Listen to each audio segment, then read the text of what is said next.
দেওপাহাৰ বাবা থান এইখিনি গোটেই বিষয়ে মোক বুজোৱা হৈছিল, কিন্তু মই নিজেও অনুমান কৰিব পৰা নাছিলো যে ইমান ডাঙৰ সম্পদ এটা এই দেওপাহাৰত লুকাই আছে বুলি।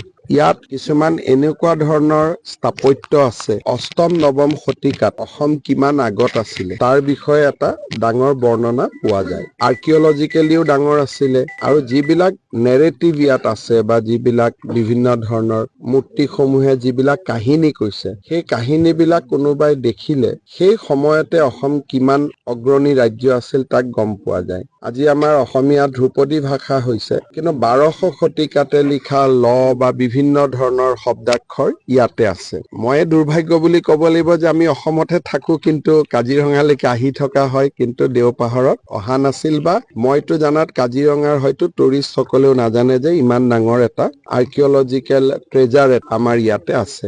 বহুত সম্পদ এতিয়াও আৰ্কিঅলজিকেল যিটো এক্সকাভেশ্যন হয় সেইটো এতিয়াও হোৱা নাই। চেষ্টা কৰিলে আৰু বহুত সম্পদ ইয়াতে ওলাব। গতিকে মই ঘূৰি গৈ পেলাই মন্ত্ৰী অতুল বৰা ডাঙৰীয়াৰ লগত আলোচনা কৰি এই পাহাৰখনক কেনেকে আমি পৰ্যটনস্থলী আৰু তাৰ লগে লগে ইয়াৰ সম্পদসমূহক ৰক্ষণাবেক্ষণ, পাহাৰখনৰ সৰ্বাংগীন বিকাশ, আৰ্কিঅলজিকেল এংগুলৰ পৰা, পৰ্যটন এংগুলৰ পৰা এইটো মোৰ নজৰত থাকিব, আৰু মই যিমান পাৰো কিবা ভাল খবৰ এটা আপোনালোকক দিবৰ কাৰণে চেষ্টা কৰিম। এইখিনি যিটো আমি দেখিছো এইটো এটা ঝলক। ই কি বুজায় যে ডাঙৰ সভ্যতা এটা ইয়াতে আছিল, চিভিলাইজেশ্যন এটা আছিলে। গতিকে ইয়াত অকল এইটোতে সীমাবদ্ধ নহয়, ইয়াত ঘূৰিলে হয়তো ইয়াতকৈ ডাঙৰ বস্তু মাটিৰ তলত সোমাই থাকিব পাৰে। আমি সেই এংগুলৰ পৰা কেতিয়াও চোৱা নাছিলো। আজি যিহেতু ইয়াত মই আহিলো, গতিকে এতিয়া মই অলপ দৃষ্টিভংগীটো বদলাই পেলাই চাবৰ কাৰণে চেষ্টা কৰিম। আৰু মই অসমৰ ৰাইজকো ক'ম যে কাজিৰঙালৈকে আহিলে আপোনালোকে দেওপাহাৰলৈকেও আহিব। ইয়াতে নতুন কিবা এটা দেখিবলৈ পাব, যাক লৈ আপোনালোকে গৌৰৱ অনুভৱ কৰিব।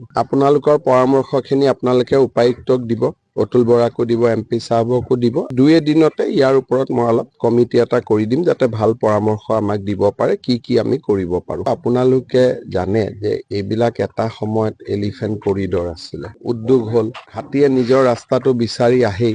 বিভিন্ন ধৰণে আমি সংঘাতটো কমাবৰ কাৰণে প্ৰচেষ্টা কৰি আছো, কিন্তু এই গোটেই অঞ্চলটোত সেই প্ৰব্লেমটো আছে, আৰু তাৰ পৰা একেবাৰে সমাধান পোৱাৰো ৰাস্তা নাই। কিন্তু এইবাৰ মই ভাৰত চৰকাৰক এটা অনুৰোধ কৰিছো যে কিছু হাতী আমি ঘৰচীয়া কৰিব পাৰো নেকি, কাৰণ নহলে কি হৈছে যে হাতীৰ পৰিমাণটো ইমান বাঢ়িছে, সোলাৰ ফেন্সিং কিবা লগাই আমি কিমান দূৰ কি কৰিব পাৰিম। গতিকে সেই কথা এটাও দিল্লীত এইবাৰ মই পাতিছো। আগতে বনৰীয়া হাতীক ঘৰচীয়া কৰা হৈছিলে, সেই বস্তুটো পিছত ভাৰত চৰকাৰে বন্ধ কৰি দিলে, কিন্তু তেনেকুৱাও 2-এটা হয়তো আমি চিন্তা কৰিব লাগিব। আৰু ফৰেষ্টত হাতীয়ে খাব পৰা গছ আমি যদি বহুত ৰোপণ কৰিব পাৰো, তেতিয়াও খাদ্যৰ কাৰণে হাতী ওলাই নাহে। এনেকুৱা বিভিন্ন ধৰণৰ চিন্তা চৰ্চা চলি আছে, দেখা যাওক কিমানখিনি আগবাঢ়িব পাৰি।